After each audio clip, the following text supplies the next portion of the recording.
Ụtụtụ ọma nụ ụmụ ọdịnala Igbo. Asị nkachi tata bụ afọ fọtara anyị ihe ọma.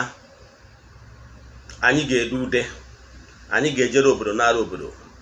Asị m onye chụba anyị ya daa, onye gwọrọ anyị ọgwụ ya saa n'ọnụ, ọ sacha n'ọnụ ya nwụrụ. Ọfọ tigbuo ndị ajọ mmadụ, ana tigbuo ndị ilo. Asị m ihe ọma dị n'elu ya daala anyị n'ala, ọ dị n'ala ya pụrụ anyị ome. Asị na kakaka ya ma anyị, jijiji ya ma anyị. Asị m onye si akwụkwọ ya ma acha mpama ya aba na nke ya. Asị m egbe bere ugobelu nke si ibi ya ebe na ya gosi ebe ọ ya ebe. Ọ bụrụ na o gosiri ebe ọ ya ebe nkukwa ya ihe m kwuru. Asị na anyị ga-azụ ka afịa ya mana ka afịa. Asị m ife anyị ga-eri bịa, ihe eri ya bịawo na. Asị m na ndụ anyị ga-adị. Asị na ụbọchị ihe ga na-aga okporo ụzọ na ụkwụ ama apịa apụ anyị ama. Agọrọ m ọfọsio na ọmaka ga-emere anyị.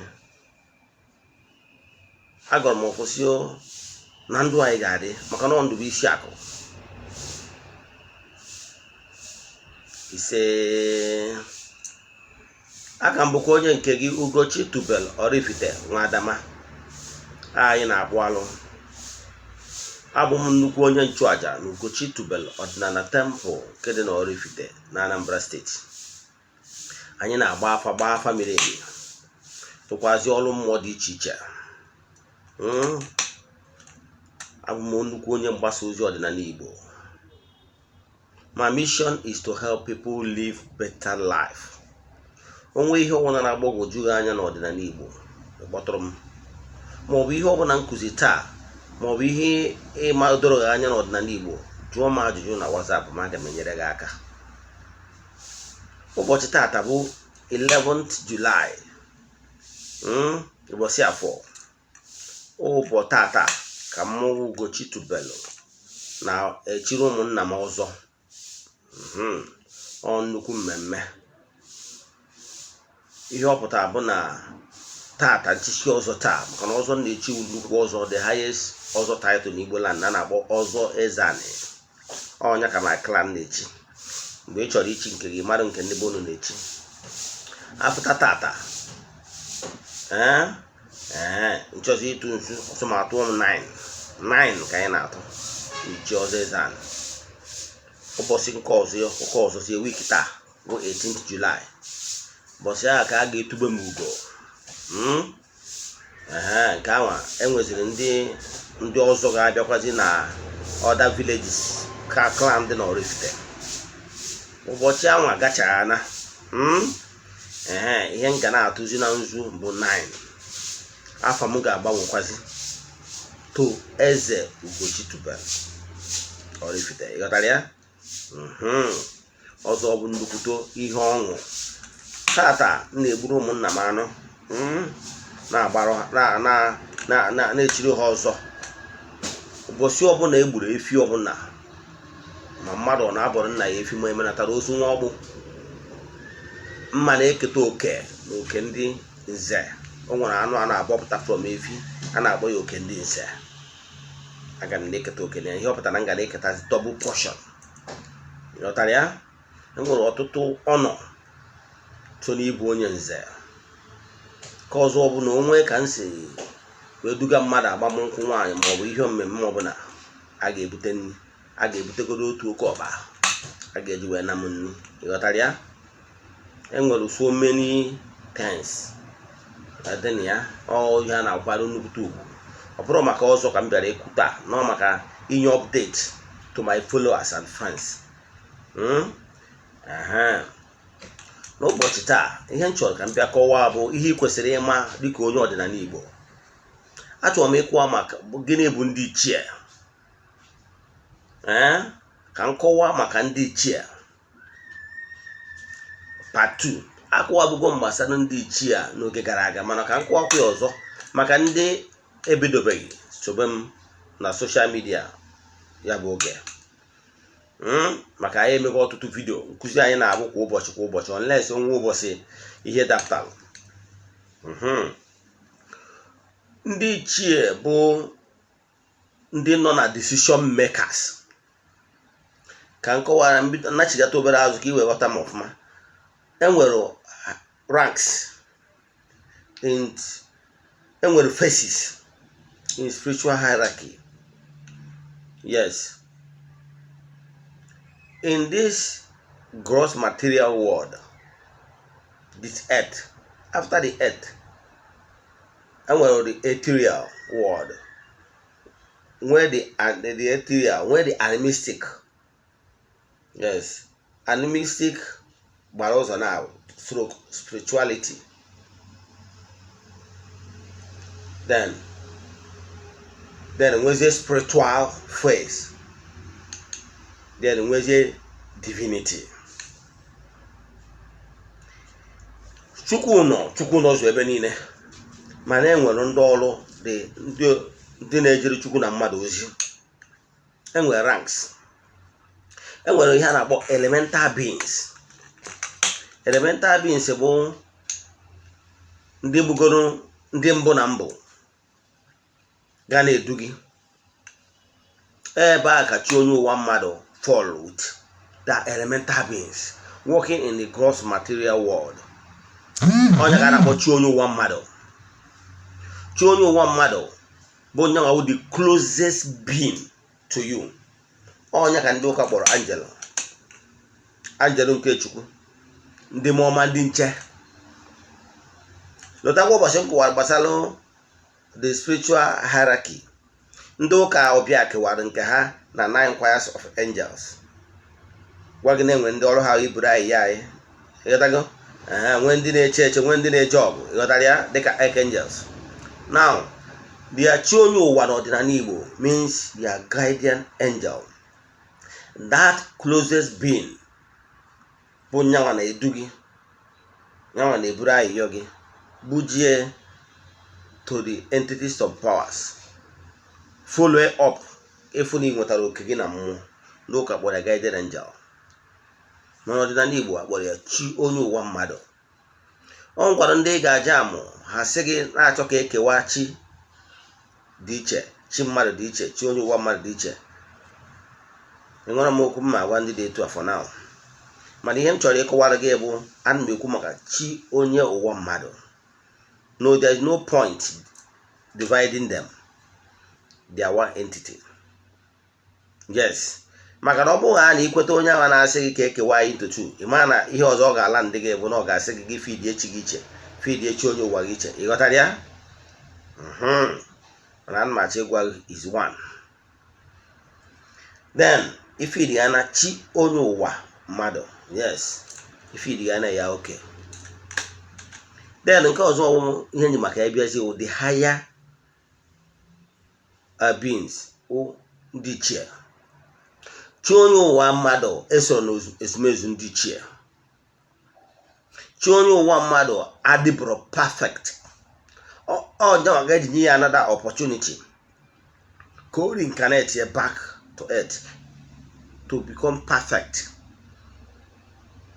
Onye batara na chi onye ụwa mmadụ, onwe ndị agha abụọ agbachara ha afọ. Ọ bụrụ na chi onye nọ n'ụwa nwere ihe ọ kọmitiri, ụfọdụ owu ndị ihe ụwa ha ka na-eso ha. Onye batara na mgbe ụfọdụ enide ụfọdụ ọrụ a ga-alụ n'ebe mmadụ nọ. So mana onye batara eji wee nye opportunity ka o chighata n'ụwa ọzọ ka o nwee ike bịa into perfection. Ekwukwa m ụbọchị nkụziri gbasara reincarnation si ma no nwere how many times mmadụ ọbụla ga-reincarnate, it will stop. Yes, it completed the cycle. Human being will cycle, but no human being can live his all earthly life in one cycle, one single earth life. So it's a cycle where you stop, you become come again and continue till you complete your cycle. Then after a completion of your cycle, if you become perfect, if you become okay and worthy of becoming ancestor, you will be elevated and the decision making body, spiritual decision making division. ọnwụ na mmadụ sonye n'otu ndị ichie ọnya ka ndị ụka na-akpọ sense na onye ahụ esogo na ndị nọ na the upper region wee na intercede so na ndị na-ekwubi ihe na-eme on earth.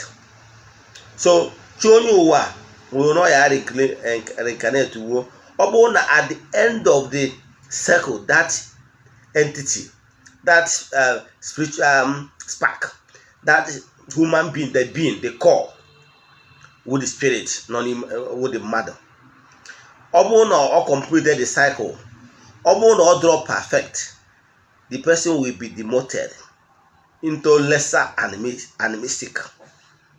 You got ya? Mana ọ bụrụ na onye ahụ dị perfect, move onye to the higher rank bụ ndị ichie.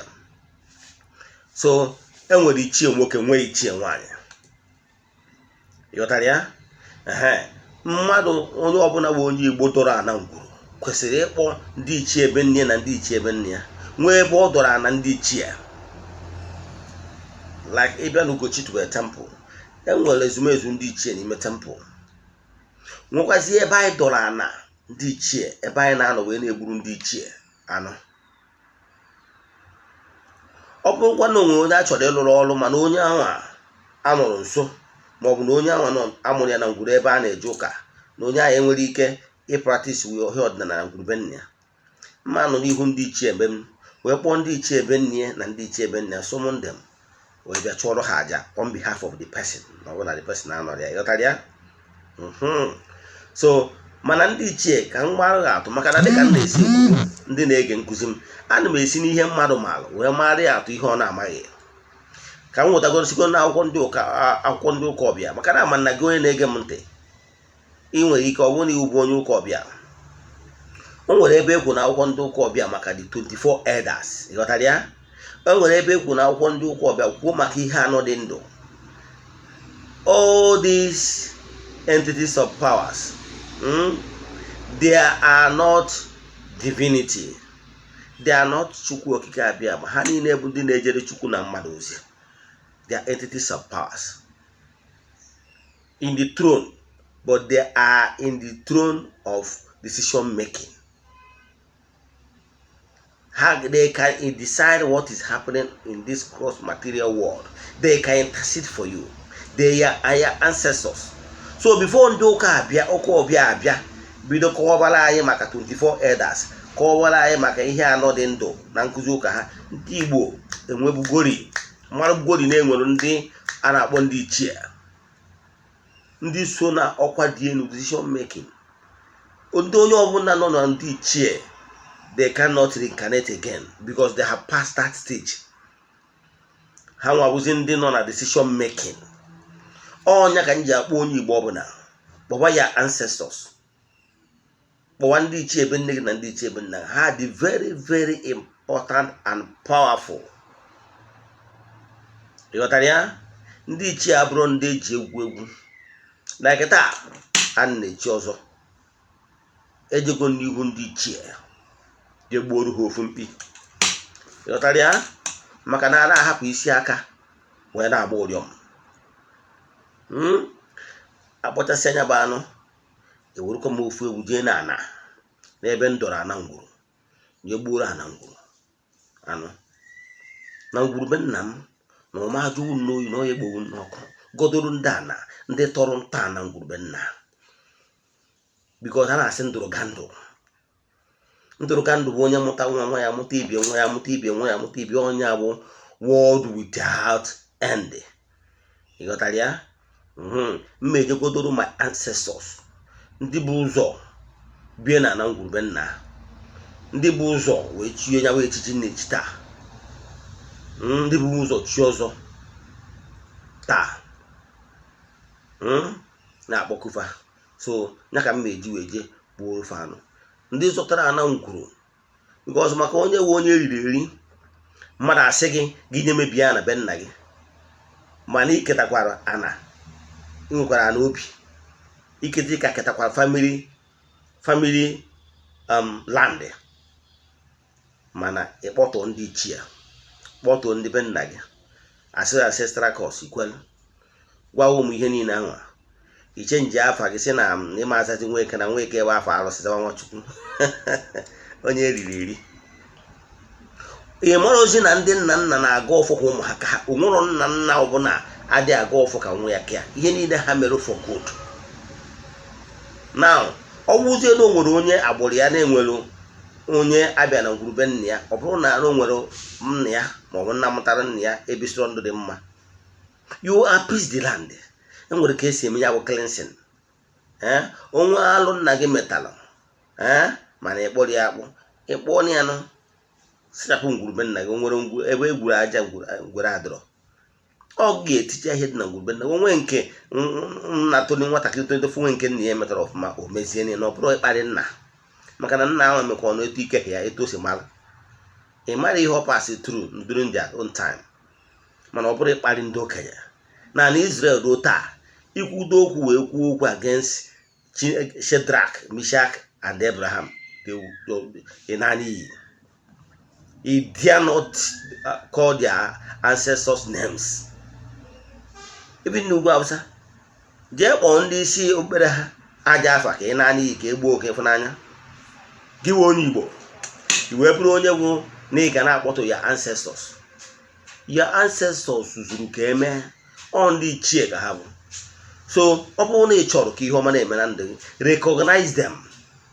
They are your ancestors. Call them good names. Kpọkuo ha n'oge mkpa. Maka na even ndị ụka ọbịa abịa gwa gị, ha ya asị gị na ndị nna nna demonize ya ndị nna nna. Meanwhile ha agwazie gị kpọwa ndị nna nna nke ha. Ime ọ na-aghọ ka nkụ, onye ha na-aghọrọ amalụ. Ndị Igbo na teta n'ụla. Bido taa ịbụrụ onye enwe respect to ndị nna nna ha, ịbụkwa onye riri eri. Maka ọ nwatakịrị hụnata ana wee nwụta nne ya ala, nwa ewu hụnata ana nwụta nne ya ala. Gị nwa bụ onye na-ege vidiyo, yes, gị ka nna agwa gị nwa, yes, ịhụnata yọọ ndị nna nna ha ebe isi mejọ ha gbaghara. Izetuo ha iwe iwe yozie ha ihe wee bụ n'obi gị. Ha ga-enyere gị aka, ha ga-agọzikwa gị. The elders abụrụ ndị eji egwu egwu. Ọ ya ka ndị ọdịnala Igbo na-akpọ ancestors, ndị ichie. Before ndị ụka abịa, ụka ọbịa abịa, ndị Igbo na-enweburu nchetari mgbe ndị ichie ancestors, because na ha ịma na ọ bụ ndị nọ na decision making. We respect them. Mana ndị ụka ọbịa abịa wee gwa gị kọtọ ndị ichie, kpọtọ ndị nọ na ngwuru, ndị tọrọ nta na ngwurube nna gị. Iche na ọ ya agara gị, ọ ma agara gị. So bido taa ị na-akpọkwuchi onye ụwa gị, ị na-akpọkwa ya ancestors, ha bịa jere gị aka, ndị ichie, ka ha gọzie gị ka ị wepụta ihe ka ide ude.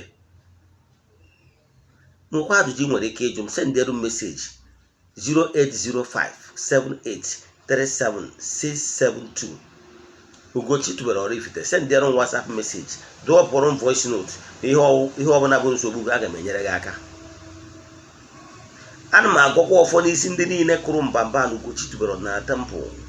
Ọ nwere ndị na-asị anyị gụbara ha ọfọ everyday, nwee ndị na-asị every month ha sị anyị chọrọ mmụọ aja n'afọ ha.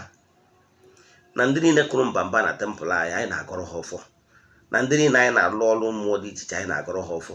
Na ndị niile na-echekwa ihu na east na-agụkwa ọfọ for 21 days anyị na-erota ha. Ọ kachasị ndị enyi anyị kwa ndị na-ahụ ha na-echa vidiyo anyị, ha eshie ya na various group. Anyị sị na ụlọ ga-adị. Anyị sịrị ka oru mmụọ nnụ mmụọ niile na-abịa anara aja, oru mmụọ nnụ mmụọ niile na-abịa anara aja niile anyị na-achọ ụnụ Ugochi tubelu ọdịnala temple kwa ụbọchị ka ha gọzie ụnụ. Gị onye na-anụ onu m, ịnụcha onu m, ị ga-eche nyawo meseji tụkerie ndị ọzọ ka ụmụnne gị so keta oke. A sị na ọmaka ga-emere ụnụ na ụnụ ga-adị ka echi na echi adị agwụ agwụ. Ihe niile a nkọwara ihe ọ ga-abụ ime ka ịpụta ihe. Ọ bụrụ na ị bụ onye imego onye ị nwere ike mana ihe echenjibeghị, egwu ọma gụwabara na ndụ gị, sendelu meseji, aga m enyere gị aka. My mission is to help people live better life. Ọ bụrụ na o nwere ihe ị na-eme mana ọ dị aga, ibezi na arịrị, ịkwazi na arịrị ka onye na-enweghị olileanya, maka na olileanya dị. Onwego ndị ọnọdụ ha ka nke gị njọ, ma taa ha ji mmerụ nna as their spiritual director. njube ese chọbụ ihe wu nsogbu na-enye ha, ma today they're smiling. So ọ bụrụ na o nwere ihe na-enye gị nsogbu ijegharịkatago ike agwụgwọ gị, ma ọ bụ na onwebeghị ebe ijere atọl, bịa aga m enyere gị aka ka m soro gị chọọ omimi ihe bụ nsogbu gị, ma nyekwazire gị aka ka iwepụta ihe. My mission is to help people live better life. Maka na ịkọ ọta ọ dọrọ mma na nwere ihe ga-emekata ka nwa agụ ka ọ taa afịfịa, ihe ọsọ onye agbụrụ mebe. Mana ana m achọ ịgwa gị na ị nọ na-akụ ọta maka na ịchịkọtara ihe kwesịrị ịchịkọta. Ya gaziere gị. Asị m ka ọmaka meere ụnụ ụmụ Igbo, asị m na ị ga-adị tata nnukwu ụbọchị Ugochi tubelu na temple Oraifite. Udo dịrị ụnụ, daalụnụ. Ya gazie.